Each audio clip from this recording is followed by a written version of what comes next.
Nandamuri Kalyan Ram long gap తీసుకున్నాడు. 2023లో ఆయన చివరి సినిమా 'డెవిల్' రిలీజ్ అయి కళ్యాణరామ్‌కు మంచి పేరు తీసుకువచ్చింది. గతేడాది ఈ హీరో నుండి ఒక్క సినిమా కూడా రాలేదు. కానీ ప్రదీప్ చిలుకూరి అనే యంగ్ డైరెక్టర్ దర్శకత్వంలో ఓ సినిమా చేస్తున్నాడు.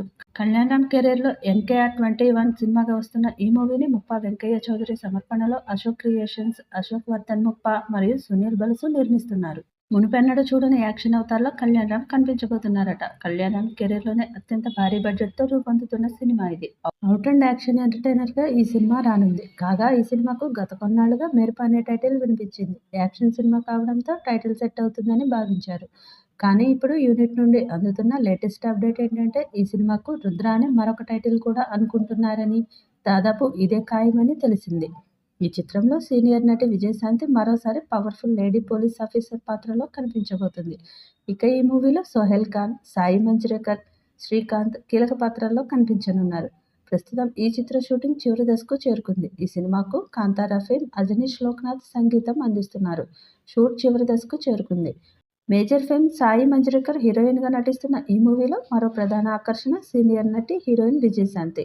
'సర్లేరు నీకెవరు' తర్వాత ఎట్టి పరిస్థితుల్లో నటించను అని చెప్పిన రాములమ్మ ఈ కళ్యాణరామ్ కథ విపరీతంగా నచ్చడం వల్ల ఓకే చెప్పారు. పైగా కర్తవ్యం పోలీస్ ఆఫీసర్ వైజయంతి పాత్రని రీక్రియేట్ చేయడంతో ప్రత్యేక అంచనాలు నెలకొన్నాయి. విరూపాక్ష, మంగళవారం ఫేమ్ అజనీష్ లోక్నాథ్ సంగీతం సమకూర్చడం మరో అట్రాక్షన్. ఇన్ని ప్రత్యేకతలు ఉన్నప్పుడు సరైన రీతిలో ప్రమోషన్ చేసుకుంటే ఖచ్చితంగా అంచనాలు రేపొచ్చు. ఆలస్యానికి పలు కారణాలు వినిపిస్తున్నాయి. ఓటీటీ డీల్‌తో పాటు వేసవి మొత్తం పెద్ద సినిమాలతో రిలీజ్ డేట్లు లాక్ అయిపోవడంతో సరైన తేదీ కోసం చూస్తున్నారట. 'దేవరా'తో తమ్ముడు జూనియర్ ఎన్టీఆర్ బ్లాక్ బస్టర్ అందుకున్నాక అన్న కళ్యాణరామ్ హిట్ కొట్టాలని ఫ్యాన్స్ ఎదురు చూస్తున్నారు. చాలా ముఖ్యమైన సందర్భాల్లో తప్ప కళ్యాణరామ్ బయట కనిపించడం కూడా తగ్గించేశాడు. 'బింబిసార 2' అనౌన్స్ చేసి నెలలు గడిచిపోయినా ఇప్పటిదాకా దానికి సంబంధించి ఎలాంటి అప్డేట్స్ ఇవ్వలేదు.